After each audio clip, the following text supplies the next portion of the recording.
तांत्रिक सिद्धियां doctor Narayan Dutt Shrimali.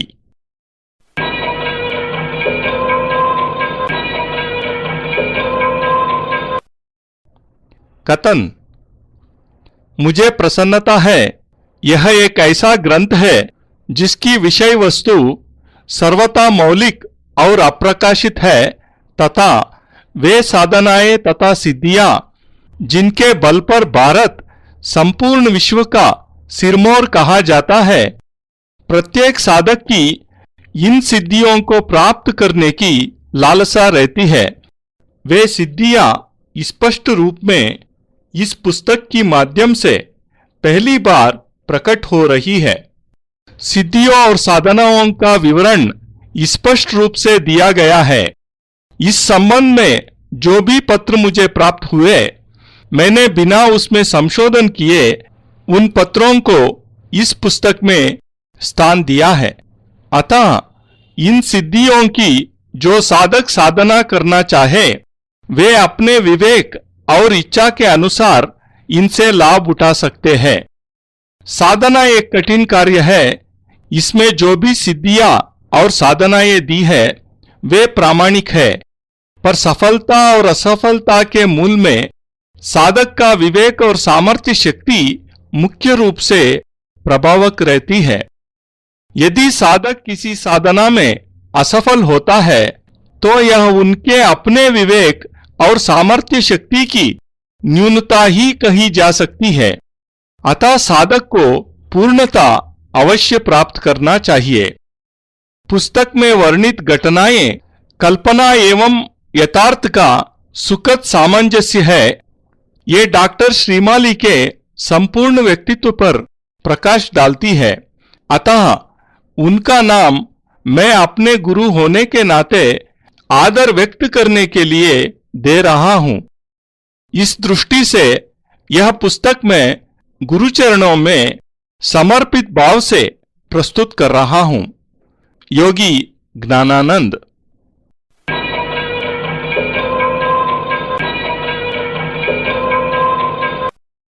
Preface. I am happy that a book on a little known subject is being published.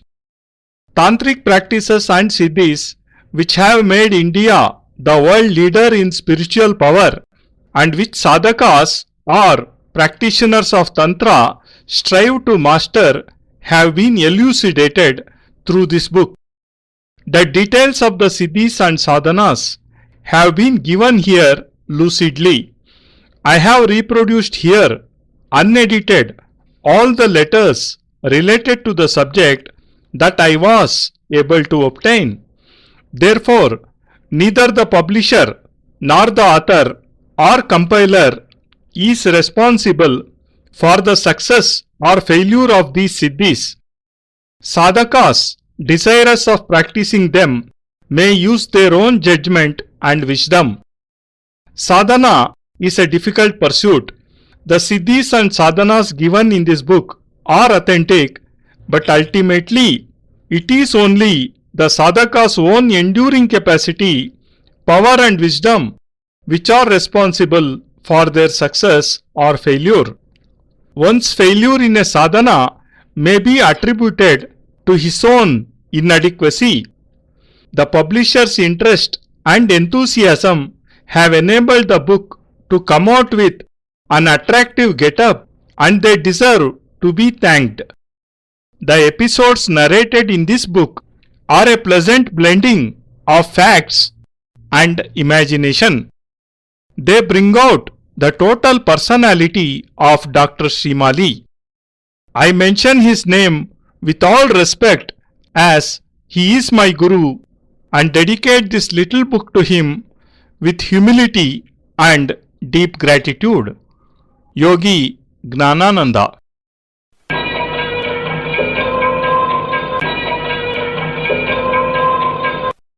Forward by Pujaniya Burbua Babaji.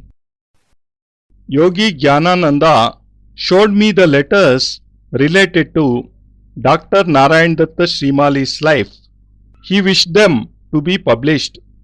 The letters selected by him from the collection are indeed significant since they reflect the personality of Srimali ji. I feel that these letters should have been published much earlier as they not only transcend time but will also be a source of inspiration to those engaged in sadhana, that is, tantric practices. Through them they will experience a new surge of energy within themselves and will get renewed vigor and courage to go ahead on their chosen path. I am familiar with the many facets of Srimali ji's personality. Although I am unable to fathom his total personality, from my personal knowledge of him, he appears colossal like the Himalayas and pure like the Ganga. He has lived his life fully and has enjoyed every moment of it. I am amazed how an individual could have attained so many dimensions of sadhana, but there he is, a living example of this achievement. He has elucidated the original form of Vedic mantras and through their basic sounds transports us back to the era of their creation. He got these original sounds recorded on tape, and this in itself is a monumental work. These tapes are worth preserving for the coming generations. From these they will know how sages recited the Vedas in ascending and descending notes, leaving an indelible impression on the mind. Being a disciple of Sarvashrestha Yogiraj, Sri Sachidananda, is the greatest honor and good fortune today, and this honor belongs to Srimali ji. Yogiraj is one of the founders of the Siddhashrama, and the entire world is indebted to him today. For sadhakas, practitioners like us, it is a rare good fortune even to be able to have a glimpse of him. The fact that Srimali ji is his disciple speaks of his extraordinary personality. He is the favorite disciple of Sachidananda ji, and in him we have found the very embodiment of the mantras. Yogi Jnanananda has given here vignettes of the Tantric convention held at Kamakhya. The rare and difficult sadhana performed by Srimali ji at the convention was unique. I was already familiar with the Tantric aspect of him, and it would be no exaggeration to call him the modern Gorakhnath. I do not find myself competent enough to write about him. Although I am older in age, one superior in knowledge is Jnanavruddha, ripe in wisdom. I therefore pay my homage to him. The troubles and travails he has gone through in his life are tremendous. He has tried to make every moment of his life meaningful. He has not lived just for the sake of living. In Tantrism, he has been able to come close to persons like Trijata Agori. This is not of little significance. I am aware of Srimali ji's temperament. He is a shy person. He does not like to talk about himself, nor does he like to hear his praises. If, however, these letters do not get published, it would amount to depriving the practitioners of Tantra of something valuable. Along with these letters, others related to rare sadhanas are being published here. From these, one learns that if sadhana is done the proper way, it undoubtedly yields results. Practitioners can benefit from these too. Srimali ji is active even today and is happy bestowing his knowledge on his disciples. This is evident from his letters. My feelings towards him are of humility, and I pray to God to grant him a long family life to enable the society to benefit from him. May he live long and continue to inspire us. Burbuwa Baba.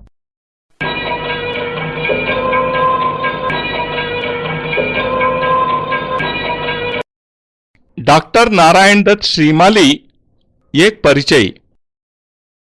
Sadgurudev doctor Narayan Dutt Shrimali, जिनका संन्यस्त नाम परमहंस स्वामी निखिलेश्वरानंद जी है, उन्होंने इस ज्ञान को जनमन की भाषा में विस्तृत रूप से प्रदान करने हेतु संकल्प लिया। अपने जीवन की 65 वर्षों की यात्रा में मानव मात्र के लिए उन्होंने ज्ञान का अमूल्य भंडार खोल दिया, क्योंकि उनका कहना था कि ज्ञान ही शाश्वत है। इस संकल्प की पूर्ति हेतु पूज्य श्री ने पूरे भारतवर्ष का भ्रमण किया और उन अज्ञात रहस्यों की खोज की जिनके कारण मानव जीवन परिष्कृत और मधुर बन सकता है। संसार में रहकर सांसारिक जीवन को भी पूर्णता के साथ जिया, क्योंकि उनका यह सिद्धांत था कि गृहस्थ जीवन की समस्याओं के पूर्ण ज्ञान हेतु गृहस्थ बनना भी आवश्यक है। अनुभव प्राप्त करके ही शुद्ध ज्ञान प्रदान किया जा सकता है। उनके द्वारा रचित सैकड़ों ग्रंथों में मनुष्य के जीवन में त्रास को मिटाकर संतोष और तृप्ति प्रदान करने की भावना ही निहित है। इसी क्रम में उन्होंने मंत्र शास्त्र, तंत्र शास्त्र, सम्मोहन विज्ञान, ज्योतिष, हस्तरेखा शास्त्र, आयुर्वेद इत्यादि को वैज्ञानिक एवं तार्किक रूप से भी स्पष्ट किया। इसी क्रम में उन्होंने सन 1981 में मंत्र तंत्र यंत्र विज्ञान मासिक पत्रिका प्रारंभ की, जिसके माध्यम से सारे रहस्यों को स्पष्ट किया। इस ज्ञान प्रदीपिका ने मानो भारतीय सांस्कृतिक मूल्यों की धरोहर स्थापित कर दी है। यह पत्रिका ज्ञान का वह भंडार है जो मानव जीवन के प्रत्येक पहलू से संबंधित सभी समस्याओं के समाधान प्रस्तुत करने के साथ साथ जीवन को ऊर्ध्वमुखी गति प्रदान करने की दिशा में क्रियाशील बनाने का सार्थक प्रयास है। अपना कार्य पूर्ण कर देने के पश्चात 3 जुलाई 1998 को सांसारिक काया को त्याग कर वह परमात्मा के साथ समाहित हो गए, परंतु उनके आशीर्वाद स्वरूप उनके द्वारा स्थापित अंतर्राष्ट्रीय सिद्धाश्रम साधक परिवार और मंत्र तंत्र यंत्र विज्ञान पत्रिका पूर्ण रूप से गतिशील है। उनका प्रदान किया हुआ ज्ञान ही इसका आधार है और ज्ञान की इस अजस्र गंगा में लाखों शिष्य सम्मिलित है। नंदकिशोर श्रीमाली।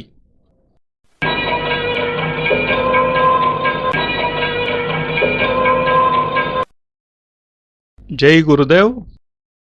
ನಮ್ಮ ಭಾರತೀಯ ಋಷಿ ಪರಂಪರೆಯ ಅತಿ ಪ್ರಾಚೀನ ಅದ್ವಿತೀಯ ಶ್ರೇಷ್ಠತಮ ವಿದ್ಯೆ ತಂತ್ರ, ಶಕ್ತಿಯ ಆರಾಧನೆ, ಸಂಪೂರ್ಣ ಸೃಷ್ಟಿಗೆ ಆಧಾರಭೂತವಾಗಿರುವ ಸಮಸ್ತ ಬ್ರಹ್ಮಾಂಡವನ್ನು ವ್ಯಾಪಿಸಿ ಪರಿಪಾಲಿಸುತ್ತಿರುವ ಸ್ತ್ರೀ ತತ್ವದ ಉಪಾಸನೆಗೆ ಎಲ್ಲ ಸಾಧಕರು, ಶಿಷ್ಯರು ಹಾಗೂ ತಂತ್ರವಿದ್ಯೆಯ ಪ್ರೇಮಿಗಳಿಗೂ ಅತ್ಯಂತ ಹೃತ್ಪೂರ್ವಕ ಸುಸ್ವಾಗತ ಕೋರುತ್ತಿದ್ದೇನೆ.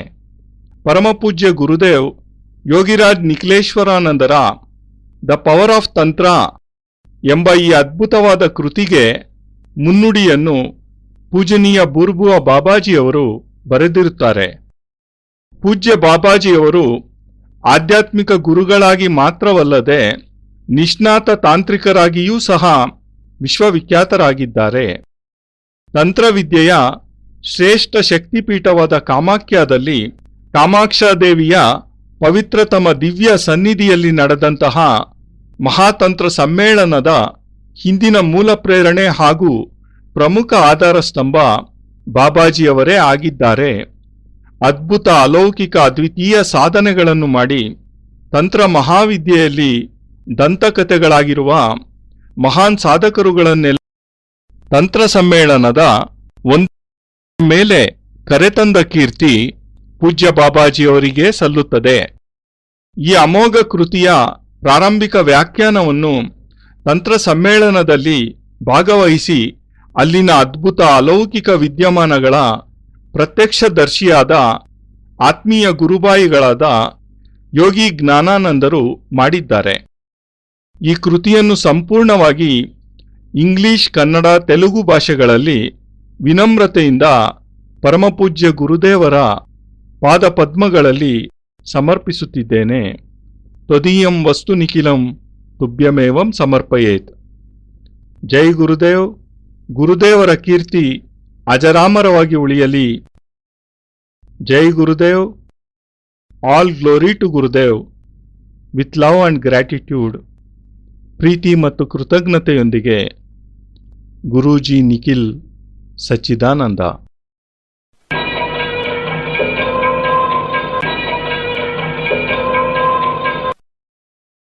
मन की बात प्रारंभ करता हूं कामाख्या के तांत्रिक सम्मेलन से. इस सम्मेलन की काफी कुछ चर्चा हम लोगों के बीच थी. विशेषकर जो तंत्र में विश्वास रखते थे या तांत्रिक क्रियाएं जानते थे, उनके लिए यह एक अभूतपूर्व अवसर था. जबकि तंत्र की आराध्य कामाख्या स्थान पर तांत्रिक सम्मेलन होने जा रहा था. यद्यपि इसकी चर्चा पत्र पत्रिकाओं में नहीं थी, परंतु तंत्र के जानने वालों के लिए यह सूचना अनुकूल थी और इसमें भारत के ही नहीं कुछ विदेशों के भी तांत्रिकों के भाग लेने के बारे में समाचार सुनने को मिले थे. यह भी सुना था कि इसमें पूरे भारत से विशिष्ट तांत्रिक भाग लेंगे और उन तांत्रिकों के भाग लेने के भी यह शर्त थी कि इसमें केवल वे ही तांत्रिक भाग ले सकते हैं जो कि 10 महाविद्याओं में से कोई एक महाविद्या सिद्ध की हो. तंत्र की क्षेत्र में ये काफी ऊंचे स्तर की बात होती है. यह शर्त इसलिए रख दी थी जिससे कि विशिष्ट तांत्रिक ही भाग ले सके. सामान्य तांत्रिकों से प्रांगण भर जाए और व्यर्थ में ही समय बीत जाए. आयोजक ऐसा नहीं चाहते थे. यह आयोजन ना तो राजनीतिक स्तर पर था और ना सामाजिक स्तर पर. इसके पीछे ना किसी सेठ साहूकार का धन था और ना कौतूहल आदि. इसका एकमात्र उद्देश्य यही था कि बदलते हुए परिवेश में तांत्रिकों से समाज को क्या योगदान हो सकता है और समाज उनसे किस प्रकार से लाभ उठा सकता है.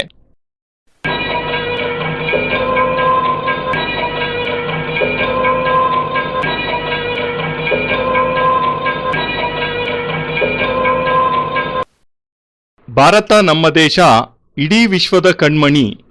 ಭಾರತೀಯ ಸಭ್ಯತೆ ಹಾಗೂ ಸಂಸ್ಕೃತಿ ಇಡೀ ವಿಶ್ವದಲ್ಲೇ ಅತ್ಯಂತ ಆದರಣೀಯ ಮತ್ತು ಅನುಕರಣೀಯ.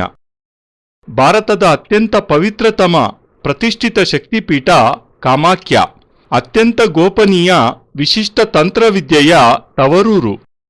ಅಲ್ಲಿ ಇಡೀ ಹಿಮಾಲಯದ ತಂತ್ರವಿದ್ಯೆಯ ಮಹಾನ್ ಸಾಧಕರಿಂದ ಅದ್ವಿತೀಯ ಅಭೂತಪೂರ್ವ ಅಲೌಕಿಕ ಮಹಾತಂತ್ರ ಸಮ್ಮೇಳನದ ಬೃಹತ್ ಆಯೋಜನೆ. ಭಾರತದ ಕಳೆದ 5000 ವರ್ಷಗಳ ಇತಿಹಾಸದಲ್ಲಿ ಪ್ರಪ್ರಥಮವಾಗಿ ಆಯೋಜಿತವಾದ ಮಹಾತಂತ್ರ ಸಮ್ಮೇಳನ. ಸಮ್ಮೇಳನದ ಮೂಲ ಉದ್ದೇಶ ಲುಪ್ತವಾಗುತ್ತಿರುವ ತಂತ್ರವಿದ್ಯೆಯನ್ನು ಪುನಶ್ಚೇತನಗೊಳಿಸಿ ಸಮಾಜದ ಸರ್ವತೋಮುಖ ಅಭಿವೃದ್ಧಿಗೆ ತಂತ್ರವಿದ್ಯೆ ಅತ್ಯಂತ ಅಗತ್ಯ ಹಾಗೂ ಅನಿವಾರ್ಯ ಎನ್ನುವುದನ್ನು ಪ್ರತಿಯೊಬ್ಬರಿಗೂ ಮನದಟ್ಟು ಮಾಡಿಕೊಡುವುದು. ತಂತ್ರವಿದ್ಯೆಯ ಬಗ್ಗೆ ಜನರಲ್ಲಿ ಕಳೆದ 100 ವರ್ಷಗಳಿಂದ ಮನೆ ಮಾಡಿರುವ ಭಯವನ್ನು ನಿವಾರಿಸಿ ತಂತ್ರದ ಶ್ರೇಷ್ಠತೆ ಉಪಯುಕ್ತತೆಗಳನ್ನು ತಿಳಿಯಪಡಿಸಿ ದಿನನಿತ್ಯದ ಜೀವನದಲ್ಲಿ ಎದುರಾಗುವ ಯಾವುದೇ ಸಮಸ್ಯೆಗಳಿಗೂ ಸಹ ತಂತ್ರವಿದ್ಯೆಯಿಂದ ಪರಿಹಾರ ಕಂಡುಕೊಳ್ಳಬಹುದು ಎನ್ನುವ ಭರವಸೆ ಮೂಡಿಸಿ ತಂತ್ರವನ್ನು ಜೀವನದ ಅವಿಭಾಜ್ಯ ಅಂಗದಂತೆ ಸ್ವೀಕರಿಸಲು ಜನರಿಗೆ ಪ್ರೇರೇಪಣೆ ನೀಡುವುದು ಮಹಾತಂತ್ರ ಸಮ್ಮೇಳನದ ಮೂಲ ಉದ್ದೇಶ.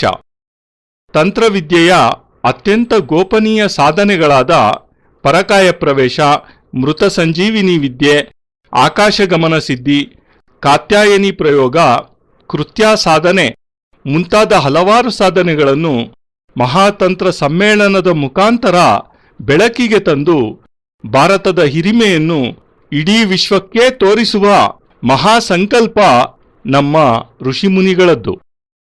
ಭಾರತದ ಅತ್ಯಂತ ಪ್ರತಿಷ್ಠಿತ ಶಕ್ತಿಪೀಠವಾದ ಕಾಮಾಖ್ಯದಲ್ಲಿ ಮಹಾತಂತ್ರ ಸಮ್ಮೇಳನ ನಡೆಯುವ ರೋಮಾಂಚಕಾರಿ ಸುದ್ದಿ ತಂತ್ರವಿದ್ಯೆಯ ಸಾಧಕರಿಗೆ, ಸಮರ್ಥಕರಿಗೆ ಹಾಗೂ ಅಭಿಮಾನಿಗಳಿಗೆ ಜೀವನದ ಅತ್ಯಂತ ಮಹತ್ವಪೂರ್ಣ ಆನಂದದಾಯಕ ಅಮೃತಗಳಿಗೆ. ಏಕೆಂದರೆ ಹಿಮಾಲಯದ ಅತ್ಯಂತ ದುರ್ಗಮ ಪ್ರದೇಶಗಳಲ್ಲಿ ಕುಳಿತು ಅಹೋರಾತ್ರಿ ತಪಸ್ಸು ಮಾಡಿ ಅತಿಗೋಪನೀಯ ರಹಸ್ಯ ಮಂತ್ರ ತಂತ್ರ ಕ್ರಿಯೆಗಳನ್ನು ಮೈಗೂಡಿಸಿಕೊಂಡು ಸಿದ್ಧತಮ ಆಚಾರ್ಯರಾದವರ ದರ್ಶನ ಭಾಗ್ಯ ಜೀವನದ ಪರಮ ಸೌಭಾಗ್ಯ. ಆದರೆ ಮಹಾತಂತ್ರ ಸಮ್ಮೇಳನದಲ್ಲಿ ಭಾಗವಹಿಸುವ ಅವಕಾಶ ಸಾಮಾನ್ಯ ಸಾಧಕರಿಗೆ, ಅಭಿಮಾನಿಗಳಿಗೆ ಅತ್ಯಂತ ದುಸ್ಸಾಧ್ಯ. ದಶಮಹಾವಿದ್ಯೆಗಳಾದ ಕಾಳಿ, ತಾರಾ, ಭುವನೇಶ್ವರಿ, ತ್ರಿಪುರ ಸುಂದರಿ, ತ್ರಿಪುರ ಭೈರವಿ, ಚಿನ್ನಮಸ್ತ, ಧೂಮಾವತಿ, ಬಗಲಾಮುಖಿ, ಮಾತಂಗಿ, ಕಮಲಾತ್ಮಿಕ ಇವುಗಳಲ್ಲಿ ಕನಿಷ್ಠ ಪಕ್ಷ ಒಂದೇ ಒಂದು ಮಹಾವಿದ್ಯೆಯಲ್ಲಿ ಪರಿಪೂರ್ಣತೆ ಹೊಂದಿದ್ದು ಆಯೋಜಕರ ಪರೀಕ್ಷೆಯಲ್ಲಿ ಉತ್ತೀರ್ಣಗೊಂಡರೆ ಮಾತ್ರ ಸಮ್ಮೇಳನದಲ್ಲಿ ಭಾಗವಹಿಸುವ ಸುವರ್ಣಾವಕಾಶ. ತಂತ್ರವಿದ್ಯೆಗಾಗಿ ದಶಮಹಾವಿದ್ಯೆಗಳಲ್ಲಿ ಒಂದರಲ್ಲಿ ಪೂರ್ಣತೆ ಪಡೆದು ಪರೀಕ್ಷೆಗೊಳಪಟ್ಟು ಗೆದ್ದು ಸಮ್ಮೇಳನದ ಸದಸ್ಯತ್ವ ಪಡೆಯುವುದು ಅತ್ಯಂತ ಉನ್ನತ ಮಟ್ಟದ ನಿಬಂಧನೆ. ಉದ್ದೇಶ ಸ್ಪಷ್ಟವಾಗಿದೆ. ಉನ್ನತ ಮಟ್ಟದ ಸಾಧಕರು ಮಾತ್ರ ಸಮ್ಮೇಳನದಲ್ಲಿ ಭಾಗವಹಿಸಬಹುದು. ಮಹಾತಂತ್ರ ಸಮ್ಮೇಳನ ಯಾವುದೇ ರಾಜಕೀಯ ಅಥವಾ ಸಾಮಾಜಿಕ ಕಾರ್ಯಕ್ರಮವಲ್ಲವಾದ್ದರಿಂದ ಅದಕ್ಕೆ ಯಾವುದೇ ರಾಜಕೀಯ ಪಕ್ಷಗಳಾಗಲಿ ಅಥವಾ ವ್ಯಾಪಾರಸ್ಥರಾಗಲಿ ಪ್ರಾಯೋಜಕರಿರಲಿಲ್ಲ. ಸಮ್ಮೇಳನದ ಮೂಲ ಉದ್ದೇಶ ತಾಂತ್ರಿಕರು ಹಾಗೂ ತಂತ್ರವಿದ್ಯೆಯಿಂದ ಸಮಾಜದ ಸರ್ವತೋಭಿಮುಖ ಅಭಿವೃದ್ಧಿ ಸಾಧ್ಯತೆಯನ್ನು ದೃಢಪಡಿಸುವುದು ಮಾತ್ರವಲ್ಲದೆ ಎಷ್ಟು ಮಂದಿ ಸಿದ್ಧತಮ ಆಚಾರ್ಯರು ಮಂತ್ರ ಹಾಗೂ ತಂತ್ರ ಕ್ಷೇತ್ರದಲ್ಲಿ ತೊಡಗಿದ್ದಾರೆ ಎಂಬುದನ್ನು ಕಂಡುಹಿಡಿದು ಅವರೆಲ್ಲರನ್ನೂ ಅತ್ಯಂತ ಗೌರವಪೂರ್ವಕವಾಗಿ ಸಮ್ಮೇಳನಕ್ಕೆ ಆಹ್ವಾನಿಸಿ ಆದರಿಸಿ ಸತ್ಕರಿಸುವುದು. ಅದಕ್ಕಾಗಿಯೇ ಒಂದು ನಿಯೋಗವನ್ನು ಆಯೋಜಿಸಿ ಹಿಮಾಲಯದ ಮೂಲೆ ಮೂಲೆಗಳಲ್ಲೂ ಸಂಚರಿಸಿ ವಿಚಾರಿಸಿ ಮಾಹಿತಿ ಸಂಗ್ರಹಿಸಿ ಮಂತ್ರ, ಯಂತ್ರ, ತಂತ್ರಕ್ಷೇತ್ರಗಳ ಮಹಾನ್ ಸಾಧಕರೆಲ್ಲರಿಗೂ ವಿಶೇಷ ಆಹ್ವಾನ ನೀಡಲಾಯಿತು. ಹಿಮಾಲಯದಲ್ಲೇ ವಾಸ ಮಾಡುತ್ತಾ ಸಾಧನೆ ಸಿದ್ಧಿಗಳನ್ನು ಪಡೆದಿರುವ ಫಾರಿನ್ ತಾಂತ್ರಿಕರಿಗೂ ಸಹ ಮಹಾತಂತ್ರ ಸಮ್ಮೇಳನದಲ್ಲಿ ಭಾಗಿಯಾಗುವ ಸುವರ್ಣಾವಕಾಶವನ್ನು ನೀಡಲಾಯಿತು. ಮಂತ್ರಶಾಸ್ತ್ರಜ್ಞರು ಹಾಗೂ ತಾಂತ್ರಿಕರು ತಮ್ಮ ತಮ್ಮ ವಿಚಾರಧಾರೆಯನ್ನು ಸ್ನೇಹಮಯ ವಾತಾವರಣದಲ್ಲಿ ಮುಕ್ತವಾಗಿ ಚರ್ಚಿಸಲು, ನಿಷ್ಕರ್ಷೆ ಮಾಡಲು ವೇದಿಕೆಯನ್ನು ಸಜ್ಜುಗೊಳಿಸಲಾಯಿತು. ಮಹಾತಂತ್ರ ಸಮ್ಮೇಳನ 10 ದಿನಗಳ ಕಾರ್ಯಕ್ರಮವಾಗಿದ್ದು ಮಂತ್ರ, ಯಂತ್ರ, ತಂತ್ರಕ್ಷೇತ್ರದ ಮಹಿಮಾನ್ವಿತರೆಲ್ಲರನ್ನೂ ಸಂಪರ್ಕಿಸಿ ವಿಶೇಷವಾಗಿ ಆಹ್ವಾನಿಸಲಾಯಿತು. ತಂತ್ರ ಸಮ್ಮೇಳನದ ವಿಶೇಷ ಆಹ್ವಾನವನ್ನು ಅತ್ಯಂತ ಆನಂದಿತರಾಗಿ ಸ್ವೀಕರಿಸಿ ಖಂಡಿತ ಬಂದೇ ಬರುತ್ತೇವೆಂದು ವಾಗ್ದಾನ ಮಾಡಿದ ಮಂತ್ರ ತಂತ್ರಕ್ಷೇತ್ರದ ಮಹಾನ್ ದಿಗ್ಗಜರು ಶ್ರೀಯುತ ಪಗಲಾಸ್ವಾಮಿ, ಸ್ವಾಮಿ ಚೈತನ್ಯಮೂರ್ತಿ, ಕೃಪಾಳು ಸ್ವಾಮಿ, ಬಾಬಾ ಭೈರವನಾಥ್, ಸ್ವಾಮಿ ಪ್ರೇತ್ ಬಾಬಾ, ಅಗೋರಿ ಗಿರಿಜಾನಂದ, ಅಗೋರಿ ಕರ್ಪರಾನಂದ ಭಾರತಿ ಹಾಗೂ ಮೃತ ಸಂಜೀವಿನಿ ವಿದ್ಯೆಯಲ್ಲಿ ಸಿದ್ಧಹಸ್ತರಾದ ತ್ರಿಜಟಾ ಅಗೋರಿ.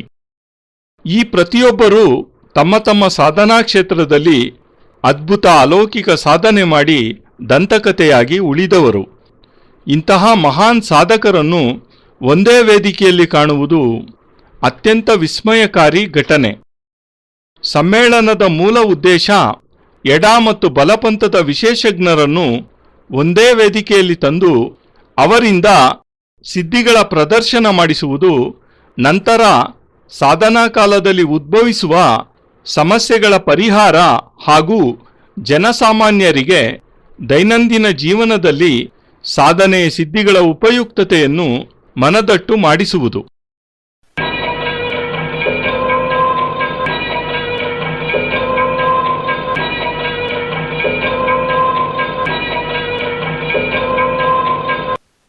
इसके अलावा यह भी ज्ञात करना था कि वास्तव में उच्च कोटि के कितने तांत्रिक हैं। इसके लिए उन माध्यमों को चुना था जिनका संपर्क सुदूर हिमालय स्थित योगियों से और तांत्रिकों से भी था। यहां जब मैं तांत्रिक शब्द का प्रयोग कर रहा हूं तो इसका तात्पर्य केवल तांत्रिक ही नहीं अपितु मंत्रशास्त्र के जानने वाले व्यक्तियों या विद्वानों से भी है। मेरे कहने का तात्पर्य यह है कि इस सम्मेलन में उच्च कोटि के मंत्रशास्त्री और तंत्रशास्त्रियों को बुलाना था और परस्पर विचार विमर्श करना था। साल भर से इसके बारे में चर्चा चल रही थी और हम सब लोग इसमें भाग लेने के लिए उत्सुक थे। अधीरता से उस तारीख की प्रतीक्षा कर रहे थे जब यह तांत्रिक सम्मेलन होना था। कुल 10 दिन का यह सम्मेलन था और उन सभी तांत्रिकों से संपर्क स्थापित किया जा चुका था जो इस क्षेत्र में विशिष्ट थे या अति विशिष्ट थे। इसके साथ ही साथ उन मंत्रशास्त्रियों या मंत्र के जानने वालों और विद्वानों को भी बुलाया था जिन्होंने उस क्षेत्र में अभूतपूर्व कार्य किया हो, मंत्रों के माध्यम से जो कुछ भी करने में समर्थ हो।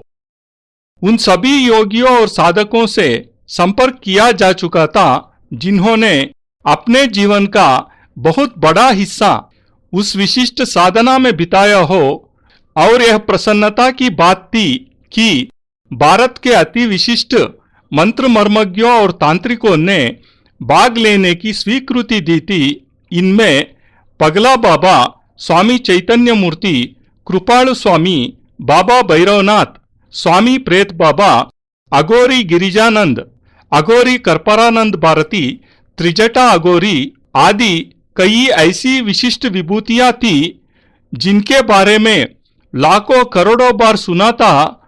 इनके साथ आश्चर्यजनक कहानियां जुड़ी हुई थी जो विशिष्ट सिद्धियों के स्वामी थे। इस प्रकार के तांत्रिकों, मांत्रिकों और अघोरियों का सम्मेलन एक स्थान पर हो, यह हम जैसों के लिए आश्चर्यजनक था। इस सम्मेलन में निर्णय यही था कि इसमें वाम मार्गी और दक्षिण मार्गी साधना से संपन्न साधक एक स्थान पर एकत्र हो और अपनी सिद्धियों का प्रदर्शन करे। सिद्धियों को प्राप्त करने में जो बाधाएं आ रही हो उनका निराकरण किस प्रकार से हो तथा इन साधनाओं और सिद्धियों का लाभ जनमानस को किस प्रकार से मिल सके, इसका निर्णय और विचार इस सम्मेलन में होना था। इसके अलावा पिछले 5000 वर्षों में यह पहला अवसर था जबकि इस प्रकार के अति विशिष्ट योगी, साधक, तांत्रिक और मांत्रिक एक स्थान पर एकत्रित हुए।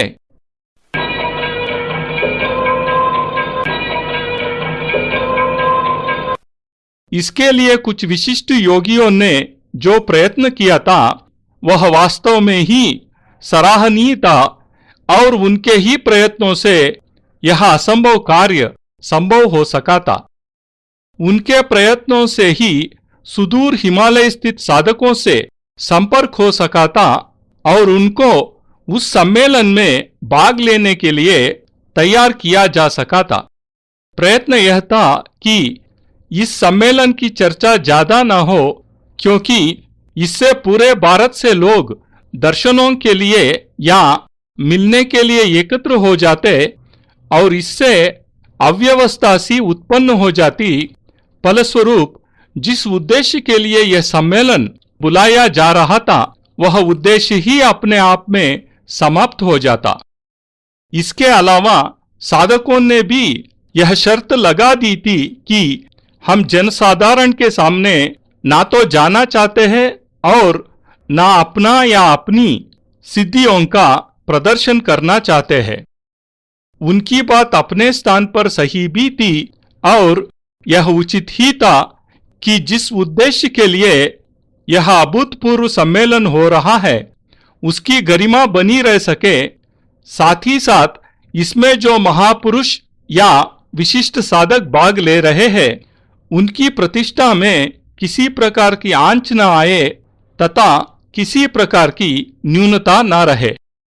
पिछले 20 वर्षों में मैंने तंत्र के क्षेत्र में घुसने का प्रयत्न किया है और तारा साधना को, जो कि 10 महाविद्याओं में से एक है, सिद्ध किया है और सफलतापूर्वक प्रयोग भी किया है।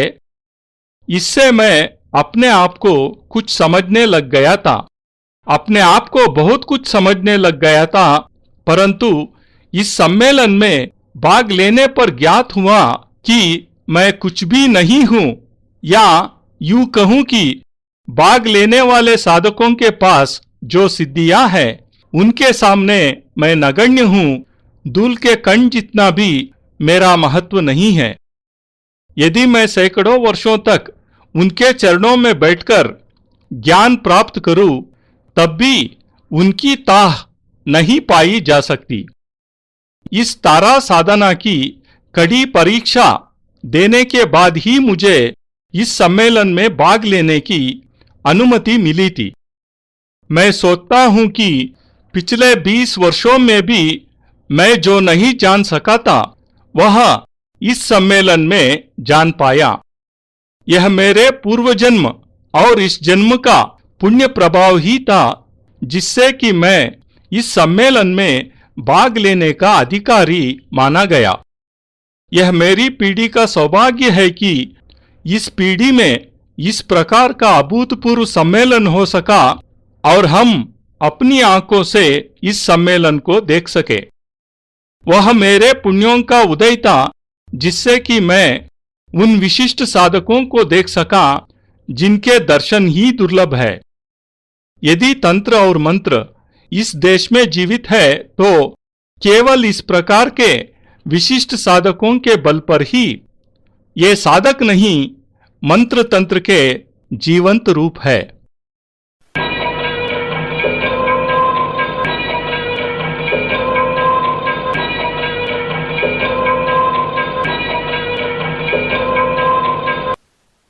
ಐದು ಸಾವಿರ ವರ್ಷಗಳ ಸುದೀರ್ಘ ಕಾಲಖಂಡದ ನಂತರ ಮೊಟ್ಟ ಮೊದಲ ಬಾರಿಗೆ ಅದ್ವಿತೀಯ ಅಲೌಕಿಕ ಸಾಧಕರು, ತಾಂತ್ರಿಕರು, ಮಾಂತ್ರಿಕರು ಹಾಗೂ ಯೋಗಿಗಳು ಒಂದೇ ವೇದಿಕೆಯಲ್ಲಿ ಸಮಾವೇಶಗೊಂಡಿರುವುದು, ಅದರ ಹಿನ್ನೆಲೆಯಲ್ಲಿ ಹಲವಾರು ಯೋಗಿಗಳ ನಿರಂತರ ಪರಿಶ್ರಮ, ಏಕನಿಷ್ಠತೆ, ಶ್ರದ್ಧಾಭಕ್ತಿಗಳು ಅತ್ಯಂತ ಶ್ಲಾಘನೀಯ.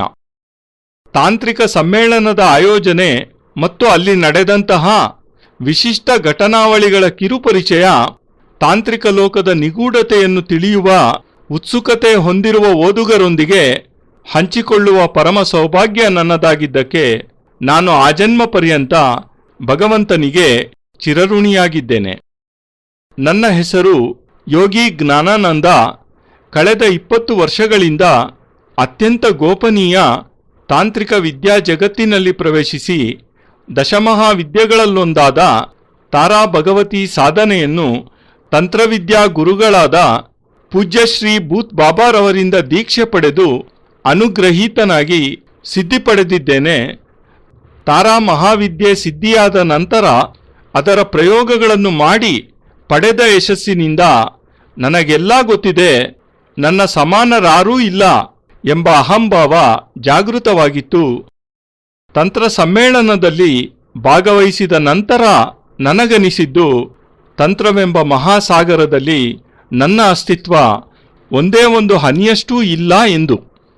ಸಮ್ಮೇಳನದಲ್ಲಿ ಭಾಗವಹಿಸಿದ ಮಹಾನ್ ಸಾಧಕರ ಅಲೌಕಿಕ ಸಾಧನೆಯ ಸಿದ್ಧಿಗಳನ್ನು ಕಣ್ಣಾರೆ ಕಂಡ ನಂತರ ನಾನಿವರ ಚರಣಧೂಳಿಗೂ ಯೋಗ್ಯನಲ್ಲ, ಇವರ ಚರಣಕಮಲದಲ್ಲಿ ಕುಳಿತು 100 ವರ್ಷ ಕಲಿತರೂ ಇವರ ಸಾಧನೆಯ ಪರಾಕಾಷ್ಠತೆಯನ್ನು ತಲುಪಲಾರೆ ಎಂಬ ದೈನ್ಯತಾಭಾವ ನನ್ನಲ್ಲಿ ಮೂಡಿತು. ತಾರಾ ಸಾಧನೆಯ ಅತ್ಯಂತ ಕಠಿಣ ಪರೀಕ್ಷೆಗಳನ್ನು ಎದುರಿಸಿ ಅದರಲ್ಲಿ ಉತ್ತೀರ್ಣನಾದ ನಂತರ ಸಮ್ಮೇಳನದಲ್ಲಿ ಭಾಗವಹಿಸಲು ನನಗೆ ಅನುಮತಿ ಸಿಕ್ಕಿದ್ದು ನನ್ನ ಪೂರ್ವಜನ್ಮಗಳ ಸುಕೃತ ಫಲ. ತಂತ್ರ ಹಾಗೂ ಮಂತ್ರ ನಮ್ಮ ಭಾರತದಲ್ಲಿ ಇಂದಿಗೂ ಸಹ ಅಸ್ತಿತ್ವದಲ್ಲಿದೆ ಅಂದರೆ ಅದು ಖಂಡಿತ ಈ ಮಹಾನ್ ಸಾಧಕರಿಂದಲೇ, ಅವರ ಛಲ ಹಾಗೂ ಇಚ್ಛಾಶಕ್ತಿಯಿಂದಲೇ.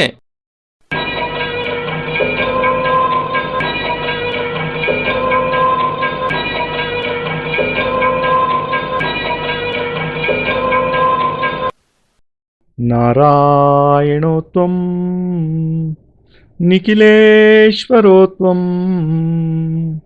ಮಾತಾ ಪಿತಾ ಗುರು ಆತ್ಮ ತ್ವಮೇವಂ ಬ್ರಹ್ಮಾ ತ್ವಂ ವಿಷ್ಣುರುದ್ರ ತ್ವಮೇವಂ ಸಿದ್ಧಾಶ್ರಮೋ ತ್ವಂ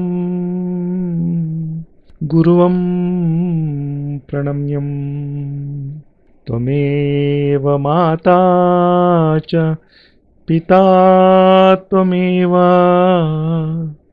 ತ್ವಮೇವ ಬಂಧುಶ್ಚ ಸಖಾ ತ್ವಮೇವ ತ್ವಮೇವ ವಿದ್ಯಾ ದ್ರವಿಣಂ ತ್ವಮೇವ ತ್ವಮೇವ ಸರ್ವಂ ಮಮ ದೇವ ದೇವ ತ್ವದೀಯಂ ವಸ್ತು ನಿಖಿಲಂ ತುಭ್ಯಮೇವಂ ಸಮರ್ಪಯೇತ್. ಜೈ ಗುರುದೇವ್. ಪರಮಪೂಜ್ಯ ಗುರುದೇವ್ ಯೋಗಿರಾಜ್ ಸ್ವಾಮಿ ನಿಖಿಲೇಶ್ವರಾನಂದಜಿ ಮಹಾರಾಜರ ಪವಿತ್ರತಮ ದಿವ್ಯ ಚರಣಾರವಿಂದಗಳಲ್ಲಿ ಸಪ್ರೇಮಪೂರ್ವಕ ಸಮರ್ಪಣೆ ಈ ಭಾವಾನುವಾದ. ಅತ್ಯಂತ ಕೃತಜ್ಞತಾಪೂರ್ವಕವಾಗಿ ಗುರೂಜಿ ನಿಖಿಲ್ ಸಚ್ಚಿದಾನಂದ.